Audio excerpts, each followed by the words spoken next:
ভালো হয়েছে, দারুণ দারুণ।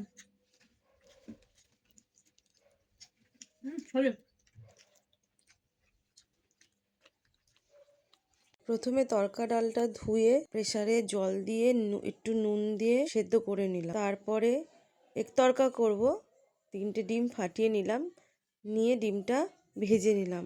ওই ডিম ভুজি হয় না, ওরকম করে ডিম ভুজি করে নিলাম। তারপরে ওই কড়ার মধ্যে একটু তেল দিয়ে দিলাম পেঁয়াজ কুচি।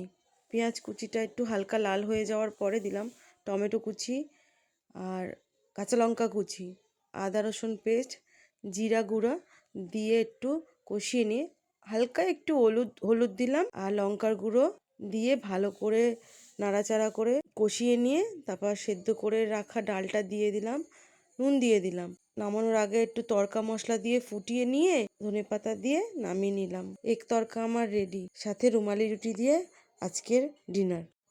আমাদের ভিডিও যদি তোমাদের ভালো লাগে থাকে তাহলে ফলো, শেয়ার অ্যান্ড লাইক করো। আর কে কে এক তড়কা রুমালি রুটি খেতে পছন্দ করো কমেন্টে জানিও।